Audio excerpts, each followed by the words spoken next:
Hello అండి. నమస్తే. Welcome back to my channel Shri విరోహిమాస్ కిచెన్. ఈరోజు నేను మీతో షేర్ చేసుకుంటున్న రెసిపీ మటన్ దమ్ బిర్యానీ అండి. ఆల్రెడీ నేను మటన్ పులావ్ని మన ఛానల్లో అప్లోడ్ చేసున్నాను.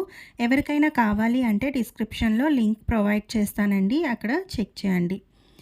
ఈ మటన్ దమ్ బిర్యానీ మనం బయట తినే రెస్టారెంట్లో ఎలా ఉంటుందో అలానే చేస్తున్నానండి. అది కూడా మన ఇంట్లో ఉండే వస్తువులతోనే ఈజీగా, ఏ హంగు ఆర్భాటం లేకుండా మూడు స్టెప్స్లో చేసేసుకోవచ్చండి.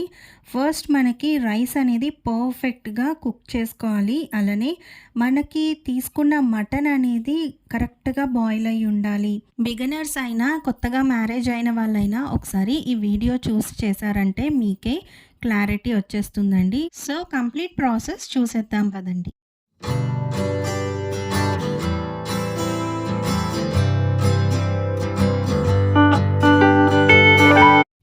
ముందుగా మనం మటన్ దమ్ బిర్యానీ కోసం బాస్మతి రైస్ని నానబెట్టుకోవాలి. బాస్మతి రైస్తోనే దమ్ బిర్యానీ చాలా టేస్టీగా ఉంటుందండి. నేను ఇక్కడ 2.5 గ్లాసుల వరకు బాస్మతి రైస్ని తీసుకుంటున్నాను. వీటిని మనం శుభ్రంగా ఒకసారి వాష్ చేసుకున్నాక ఇంకోసారి వాటర్ యాడ్ చేసుకొని నానబెట్టుకొని ఉంచుకోవాలి. ఎక్కువ వాష్ చేయకండి, బాస్మతి రైస్లో ఉండే ఫ్లేవర్ అనేది పోతుంది కాబట్టి మనం ఒక్కసారి మాత్రమే వాష్ చేయడం మంచిది. ఇప్పుడు నేను బిర్యానీలో మసాలా కోసం ఇందులో ఒక 2 స్పూన్ల వరకు జీడిపప్పుని, 7-8 వరకు లవంగాలు, 4-5 ఇలాచీలు, ఒక 2 ఇంచుల వరకు దాల్చిన చెక్క, 1 స్పూన్ సోంపు, 1 స్పూన్ జీలకర్ర, 2 స్పూన్ల ధనియాలు, అలానే ఒక చిన్న అనాస పువ్వు. ఇది జాజికాయ అంటారండి. ఇది చిన్న ముక్క తీసుకొని వేసుకోండి. ఘాటు ఎక్కువ ఉంటుంది, ఎక్కువ వేయొద్దు. అలానే పావు టీ స్పూన్ వరకు మిరియాల పొడి, 1.5 టేబుల్ స్పూన్ గసగసాల పొడి. గసగసాలు ఉంటే 2 స్పూన్లు గసగసాలు వేసుకోండి. ఇవన్నీ ఒకసారి డ్రైగా బ్లెండ్ చేసుకున్నాక ఇందులో వాటర్ యాడ్ చేసుకుంటూ స్మూత్ కన్సిస్టెన్సీ వచ్చేంత వరకు బ్లెండ్ చేసుకోండి. మెత్తని పేస్ట్ లాగా బ్లెండ్ చేసుకొని పక్కన పెట్టి ఉంచుకోండి. ఇలా వీడియోలో చూపించినట్టు ఇలా మెత్తగా బ్లెండ్ చేసుకోండి. ఇప్పుడు మటన్ని నేను శుభ్రంగా క్లీన్ చేసి పెట్టుకున్నానండి 2 సార్లు నార్మల్ వాటర్తో. ఇంకొకసారి పసుపు, కొంచెం నిమ్మరసం, కొంచెం సాల్ట్ యాడ్ చేసుకొని బాగా మిక్స్ చేసుకున్నాక మళ్ళీ వాటర్తో వాష్ చేసుకున్న మటన్. ఈ మటన్ కొంచెం మనం ఇలా మీడియం సైజ్ పీసెస్ అయితే బాగుంటాయండి. మరి చిన్నవైతే నార్మల్గా మనం నార్మల్ బిర్యానీకి బాగుంటుంది, కానీ దమ్కి ఇలా మీడియం సైజ్ పీసెసే బాగుంటాయి. ఇప్పుడు ఇందులో కొంచెం పసుపు, 1 స్పూన్ వరకు అల్లం వెల్లుల్లి పేస్ట్, అలానే కారం నేను 2 స్పూన్ల వరకు వేసానండి. మీకు ఇంకొంచెం ఎక్కువ స్పైసీనెస్ కావాలి అంటే ఎక్కువ వేసుకోవచ్చు, తగ్గించుకోవాలంటే తగ్గించండి. ఇవన్నీ వేసి బాగా మిక్స్ చేసుకున్నాక ఇందులో 1 స్పూన్ వరకు పెరుగుని వేసుకొని బాగా కలుపుకుంటున్నానండి. బాగా మిక్స్ చేసుకున్నాక నేను ఈ గిన్నెని ఇలా కుక్కర్లో పెట్టి బాయిల్ చేసుకుంటాను, తగినన్ని వాటర్ యాడ్ చేసుకొని. లేదు అంటే డైరెక్ట్గా మీరు కుక్కర్లో కూడా పెట్టుకోవచ్చు. నేను ఇక్కడ తీసుకున్న మటన్ చాలా టెండర్గా ఉందండి, లేతది కాబట్టి త్వరగానే బాయిల్ అయిపోయింది. ఒక 5-6 విజిల్స్కి ఈ మటన్ అనేది కుక్ అయింది. మటన్ తత్వాన్ని బట్టి మీరు విజిల్స్ అనేవి వేయించుకొని మెత్తగా ఉడికించుకోవాలి. మనకి ఇది ఫస్ట్ స్టెప్ అండి. మటన్ బాయిల్ చేసుకోవడం పర్ఫెక్ట్గా ఉంటే టేస్ట్ ఆటోమేటిక్గా బిర్యానీకి వచ్చేస్తుంది. అదే మనకి మటన్ ఉడకకపోతే తినలేం కదా. మటన్ పర్ఫెక్ట్గా బాయిల్ చేసుకోవడానికి నేను కుక్కర్లో పెట్టేస్తున్నాను. బిర్యానీ పైన యాడ్ చేయడానికి నేను కొన్ని జీడిపప్పుని ఫ్రై చేసుకొని పక్కన పెట్టి ఉంచుకుంటానండి. మనం ఫ్రైడ్ ఆనియన్స్ని ఎలాగైనా ఫ్రై చేస్తాం కదా నార్మల్గా బిర్యానీ చేసేటప్పుడు దమ్ పైన యాడ్ చేయడానికి. అలా దానికంటే ముందు ఇలా జీడిపప్పుని ఫస్ట్ ఫ్రై చేసేసుకొని పక్కకు తీసి పెట్టేసుకున్నాక ఇందులో సన్నగా కట్ చేసుకొని పెట్టుకున్న ఆనియన్స్ని వేసి ఫ్రైడ్ ఆనియన్స్ కోసం కొంచెం సాల్ట్ యాడ్ చేసుకొని ఇవి బ్రౌన్గా వచ్చేంత వరకు మీడియం ఫ్లేమ్లో పెట్టి మాత్రమే ఫ్రై చేయండి. లేదు అంటే అవి మరీ బ్లాక్గా అయిపోతాయండి. ఫస్ట్ అవి వచ్చే కలర్ బ్రౌన్గా ఉండే కొద్దీ అవి చల్లారాక కొంచెం బాగా డార్క్ బ్రౌన్ అయిపోతాయి. కొంచెం లైట్ బ్రౌన్గా ఉన్నప్పుడే వాటిని తీసేసి పక్కకు పెట్టి ఉంచుకోండి. ఇలా మనకి కలర్ అనేది చేంజ్ అవుతుంది కదా! ఇలా ఉంటే సరిపోతుందండి. ఈ టైంలోనే స్టవ్ ఆఫ్ చేసేసి వీటిని కూడా పక్కకు తీసి పెట్టుకోండి. ఇప్పుడు నేను టోటల్‌గా ఈ బిర్యానీలో యాడ్ చేసే మసాలాలు ఏంటి అనేవి మీకు చూపిస్తున్నాను. ఒకటి పేస్ట్ ఆల్రెడీ నేను మీకు చూపించాను కదండీ! ఇది డ్రై అనమాట. డ్రైగా వేసే మసాలాల్లో 1 స్పూన్ వరకు షాజీరా తీసుకుంటున్నానండి. అలానే బిర్యానీ ఆకులని తీసుకున్నాను. ఒక 4, 5 ఉంటాయి. అలానే మరాఠీ మొగ్గలు ఒక 7, 8 వరకు తీసుకుంటున్నాను. ఇది జాపత్రి అండి. ఒక 2 తీసుకుంటున్నాను. అలానే 2 అనాస పువ్వులు. ఈ పక్కన కొంచెం ఉన్నది కదా క్వాంటిటీ, అది బండ పువ్వు అంటారండి. రాతి పువ్వు అని కూడా అంటారు. స్టోన్ ఫ్లవర్ అని ఇంగ్లీష్‌లో అంటారు. ఈ మసాలాలు అవి దొరికే చోట ఇది కూడా ఉంటుంది. ఇది వేస్తే బిర్యానీలో మంచి ఫ్లేవర్ ఉంటుంది. ఒకవేళ మీ దగ్గర లేకపోయినా పర్వాలేదు, స్కిప్ చేసేయండి. కానీ ఇది హెల్త్‌కి కూడా మంచిదని చెప్తూ ఉంటారండి. సో, అందుకే నేను యూజ్ చేస్తున్నాను. కానీ దీనివల్ల చాలా ఫ్లేవర్ అనేది వస్తుంది బిర్యానీకి. ఇప్పుడు ఇవి డ్రైగా వేసే ఇంగ్రీడియెంట్స్. ఇప్పుడు నేను రైస్‌ని కుక్ చేసుకోవడానికి స్టవ్ పైన ఒక గిన్నెలో వాటర్ యాడ్ చేసుకొని తీసుకుంటున్నానండి. ఇందులోనే సరిపడా సాల్ట్‌ని వేసుకుంటున్నాను. ఇప్పుడు ఇందులో లవంగాలు, అలానే 4 యాలకులు, 8 వరకు లవంగాలు, ఇందాక నేను చూపించినటువంటి మసాలాలు అన్నీ వేసేస్తున్నాను డ్రైవి. ఇవన్నీ కూడా బాగా మరిగించుకోవాలి. ఇందులో ఉన్న ఫ్లేవర్స్ అన్నీ కూడా వాటర్లోకి వచ్చేంత వరకు మరిగించుకోవాలి. అలానే ఒక 2 స్పూన్ల వరకు ఆయిల్‌ని వేసుకోవాలి. అలానే సన్నగా తురిమిన కొత్తిమీర, పుదీనాని కూడా వేసుకొని ఒకసారి బాగా కలుపుకున్నాక ఈ ఎసరు అనేది బాగా మరిగిపోవాలండి. ఇందులో ఉన్న ఫ్లేవర్స్ అన్నీ కూడా వాటర్లోకి వచ్చి వాటర్ ఇలా కలర్ చేంజ్ అవుతుంది. చూసారు కదా! వాటర్ అనేది ఇలా మంచి డిఫరెంట్ కలర్‌లోకి వస్తుంది. ఇందులో మనకి వాటర్ చెక్ చేసుకోండి. సాల్ట్ సరిపోకపోతే వేసుకోండి. మనకి ఉప్పగా ఉండాలి వాటర్ అనేవి. అలానే ఒక స్పూన్ వరకు ఫ్రైడ్ ఆనియన్స్‌ని కూడా వేసుకోండి. ఇందులో బావుంటుంది. ఈ ఎసట్లో మనం వేసే ప్రతి ఇంగ్రీడియంట్ యొక్క ఫ్లేవర్ అనేది రైస్‌కి బాగా పడుతుంది. అందుకని చెప్పి ఇలా మరగనిస్తే ఆ ఫ్లేవర్స్ అన్నీ వాటర్లోకి వచ్చి ఆ వాటర్ అనేది మనం యాడ్ చేస్తున్న ఈ బాస్మతి రైస్ పీల్చుకొని ఫ్లేవర్ఫుల్గా మారుతుంది. ఇప్పుడు మనం నానబెట్టుకున్న బాస్మతి రైస్‌ని వేసుకోండి. కనీసం 1 అవర్ పాటు అయినా బాస్మతి రైస్ అనేది నానాలన్నమాట. అప్పుడే మనకి రైస్ బావుంటుంది. ఈలోగా నేను ఒక 2 పెద్ద సైజ్ ఆనియన్స్, ఒక 2 మీడియం సైజ్ టొమాటోస్, కొన్ని పచ్చిమిరపకాయలు ఇలా కట్ చేసుకొని పక్కకు పెట్టి ఉంచుకున్నానండి. రైస్ ఆల్మోస్ట్ 75-80% కుక్ అవ్వాలి. ఇలా వీడియోలో చూపించినట్టు విరగాలన్నమాట రైస్, అంతేగాని మెత్తగా ఉండకూడదు. ఇలా 2గా విడినట్టు వస్తే సరిపోతుంది. ఇప్పుడు ఈ రైస్‌ని అంతా కూడా స్ట్రెయిన్ చేసేసుకోండి. ఒక స్ట్రెయినర్ సహాయంతో ఇలా మొత్తంగా స్ట్రెయిన్ చేసేసుకొని ఈ రైస్‌ని పక్కన పెట్టి ఉంచుకోండి. ఇలా స్ట్రెయిన్ చేసిన వాటర్ అనేది తీసేయాలండి. తీసేసి మళ్ళీ ఈ స్ట్రెయినర్‌ని వేరే గిన్నెలో పెట్టి ఉంచండి. ఇప్పుడు మనం వేరే ప్యాన్‌లో కొంచెం ఘీ, అలానే కొంచెం ఆయిల్ యాడ్ చేసుకొని ముందుగా నేను చూపించాను కదా! ఆనియన్స్, టొమాటోస్, పచ్చిమిర్చి కట్ చేసి పెట్టుకున్నాను. పొడుగ్గా చీలికలుగా కట్ చేసి పెట్టుకోండి. అవన్నీ కూడా ఇందులో 1 బై 1 యాడ్ చేసేసి ఫ్రై చేసుకోవాలి. ఫస్ట్ ఆనియన్స్, పచ్చిమిర్చి వేసుకొని ఒక నిమిషం పాటు ఫ్రై అయ్యాక టొమాటోస్ కూడా వేసేసుకోండి. ఇప్పుడు ఆనియన్స్, పచ్చిమిర్చికి కొంచెం సాల్ట్ అనేది యాడ్ చేయడం వల్ల త్వరగా మగ్గిపోతాయి. ఎక్కువసేపు ఫ్రై చేసుకోక్కర్లేదండి. ఒకదాని తర్వాత ఒకటి వేసేయచ్చు. ఇవి డీప్ ఫ్రై అయిపోక్కర్లేదు. ఇప్పుడు ఇందులోనే సన్నగా తురిమిన కొత్తిమీర, పుదీనా వేసుకోండి. కొంచెం మనకి ఆయిల్లో ఫ్రై అవ్వటం వల్ల వాటి ఫ్లేవర్స్ అనేవి బయటకు వస్తాయి.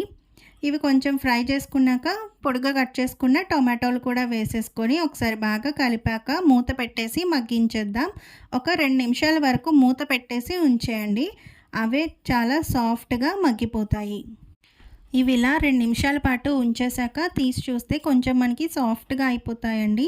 ఇప్పుడు మళ్ళీ ఒకసారి మొత్తంగా కలిపేసుకున్నాక ఇందులో ముందుగా మనం చేసి పెట్టుకున్న మసాలా పేస్ట్ ఉంది కదండీ!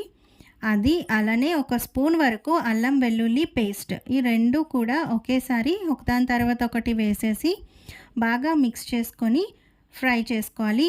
ఈ అల్లం వెల్లుల్లి పేస్ట్ అలానే మసాలాలు ఇవన్నీ కూడా చక్కగా ఆయిల్‌లో ఫ్రై అవ్వాలనమాట. మనకి వాటికున్న ఆ పచ్చి వాసన అనేది పోయేంత వరకు బాగా ఫ్రై చేసుకోండి. ఇప్పుడు ఇలా ఒకసారి కలుపుకున్నాక మళ్ళీ ఒకసారి లిడ్ పెట్టేసి ఒక 2 నిమిషాలు ఉంచేయండి. మనకి చక్కగా ఆయిల్ అనేది పైకి తేలి మసాలా అంతా కూడా ఫ్రై అయ్యి బావుంటుంది. ఇప్పుడు మనం మటన్ అనేది కుక్ అయిపోయిందండి. చూసారు కదా! మటన్‌ని కూడా పక్కకు తీసి పెట్టుకుందాము. ఇలా ఆయిల్ అనేది పైకి తేలింది అంటే కరెక్ట్‌గా మనకి మసాలా అంతా ఫ్రై అయిపోయింది. ఇందులో కొంచెం సాల్ట్‌ని వేసుకుంటున్నాను. మనకి ఈ మసాలా కూడా ఏ విధమైన చప్పదనం లేకుండా ఉండాలి. ఎందుకంటే మనం మటన్‌లో ఏ విధమైన సాల్ట్ వెయ్యము. చాలామంది మటన్‌లో సాల్ట్ యాడ్ చేసి బాయిల్ చేస్తే కుక్ అవ్వదు అంటారు. కాబట్టి నేను ఈ గ్రేవీలో సాల్ట్ అనేది కరెక్ట్‌గా వేసుకుంటున్నాను. ఇప్పుడు ముందుగా మనం బాయిల్ చేసి పెట్టుకున్న మటన్ని ఇందులో వేసేసుకోవాలి. చూసారు కదండీ! మటన్ పీసెస్ అన్నీ చాలా టెండర్‌గా బాయిల్ అయిపోయాయి. నేను మీకు ఫైనల్‌గా చూపిస్తాను. ఇవి ఎంత సాఫ్ట్‌గా బాయిల్ అయిందనేది మీకు తెలుస్తుంది. ఇప్పుడు మనం మటన్ అనేది యాడ్ చేశాక ఇలా ఒకసారి బాగా కలుపుకోవాలి. కలుపుకున్నాక ఇందులో మనం ఇంకా వేయాల్సింది ఏమీ ఉండదండి. ఈ వాటర్ కొంచెం దగ్గర పడేంత వరకు ఉంచుకోవాలండి.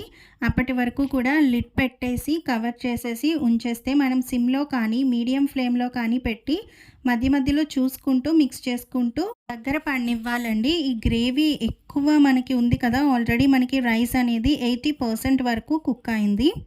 సో, ఇప్పుడు నేను లిడ్ అది పెట్టుకొని ఇలా ఆయిల్ అనేది పైకి తేలేంత వరకు అండ్ గ్రేవీ అనేది తగ్గిపోయేంత వరకు ఉంచుకుంటాను.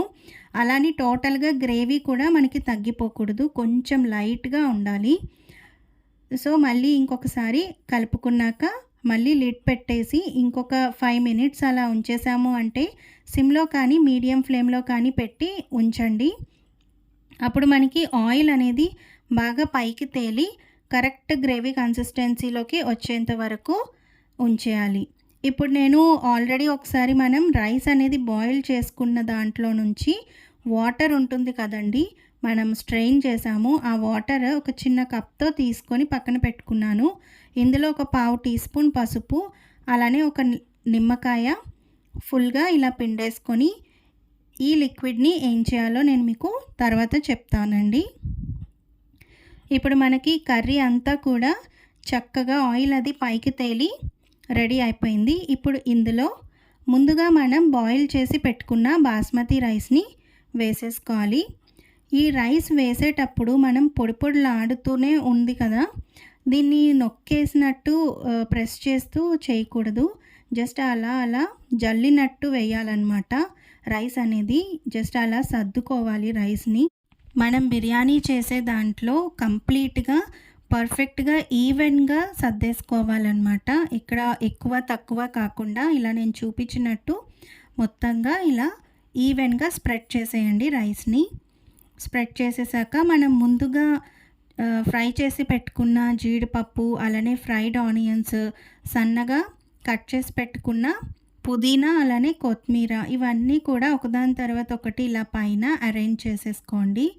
మీకు నేను ముందుగా చూపించాను కదండీ! గంజి వాటర్ మనం మసాలాలు అవి వేసి బాయిల్ చేసాం కదా రైస్‌ని. ఆ వాటర్ అనేది కొంచెం తీసుకొని అందులో పసుపు, అలానే నిమ్మరసం పిండి వేసుకుంటున్నాను. మీ దగ్గర కుంకుమ పువ్వు ఉంటే పాలల్లో వేసి ఆ ఫుడ్ కలర్ గాని ఉన్న ఫుడ్ కలర్ వేసి పాలల్లో పైన యాడ్ చేసుకోండి కలర్ కోసం. ఏమీ లేని వాళ్ళ కోసమే నేను ఈ టిప్ అనేది చెప్తున్నాను. ఇలా కూడా మీకు మంచి కలర్ అయితే వస్తుంది. ఇంట్లో ఉన్న వాటితో ఈజీగా ఇలా కలర్ అయితే తెప్పించొచ్చు. అది కూడా నేను కొంచెమే పసుపు వేశాను. మీకు కావాలంటే ఇంకొంచెం ఎక్కువ వేసినా మంచి బ్రైట్ యెల్లో కలర్ అయితే వస్తుంది. ఇలా ఇదంతా కూడా ఈవెన్‌గా వేసేసుకున్నాక ఇలా లిడ్ పెట్టేసి మనకి ఆవిరి అనేది ఎక్కడి నుంచి కూడా బయటికి వెళ్ళకుండా కవర్ చేయాలి. అందుకే నేను ఆ హోల్‌లో కూడా టిష్యూ పేపర్ అనేది పెట్టేస్తున్నాను. మామూలుగా మీరు మూత పెట్టుకొని వేరే గిన్నెలో చేసేటట్టయితే పైన ఏదైనా బరువు పెట్టండి. లేదు అంటే చుట్టూ కూడా చపాతీ పిండి కానీ, మైదా పిండితో కానీ ఆవిరి బయటికి పోకుండా కవర్ చేసేయండి. ఇప్పుడు నేను ఒక 20 మినిట్స్ పాటు దీన్ని సిమ్‌లో పెట్టి ఉంచేసానండి. ఇప్పుడు నేను 10 మినిట్స్ తర్వాత ఓపెన్ చేసి చూపిస్తున్నాను. మీరు చూసారంటే అక్కడక్కడ లైట్ యెల్లో కలర్ అయితే ఉంది. మనం యాడ్ చేసిన పసుపు వాటర్ ఏదైతే ఉందో దానివల్ల. అండ్ మనకి లోపల వరకు కూడా పర్ఫెక్ట్‌గా దమ్ అయిన ఈ బిర్యానీ రైస్‌ని నేను మీకు చూపిస్తానండి ఎలా కుక్ అయిందో. చాలా సాఫ్ట్‌గా ఉంటుంది. అలా అని మెత్తగా ఉండదు. పలుకు అనేదే ఉండదు. మనకి ఇంట్లో అవైలబుల్‌గా ఉండే వాటితోనే ఇలా చక్కగా రెస్టారెంట్ స్టైల్‌లో మటన్ దమ్ బిర్యానీని ఈజీగా తయారు చేసుకోవచ్చు. చూసారు కదండీ! 3 ప్రొసీజర్స్ అయితే ఫాలో అయ్యాము. మటన్‌ని కుక్ చేయడం అండ్ రైస్‌ని బాయిల్ చేయడం అండ్ ఎట్ లాస్ట్‌గా 2 మిక్స్ చేసి ఇలా దమ్ చేయడం. ఈ 3 ప్రాసెస్ పర్ఫెక్ట్‌గా చేశాము అంటే మనకి perfect mutton dum biryani ready అయిపోతుంది. అండ్ మీరు పీస్ చూడండి, ఇలా టచ్ చేస్తేనే విడిపోయేంత టెండర్‌గా కుక్ అయింది. అండ్ మనకి రెస్టారెంట్‌లో వెళ్ళి తినాలి అంటే వాళ్ళు అందులో పామ్ ఆయిల్స్ యూజ్ చేస్తారు, డాల్డా యూజ్ చేస్తారు.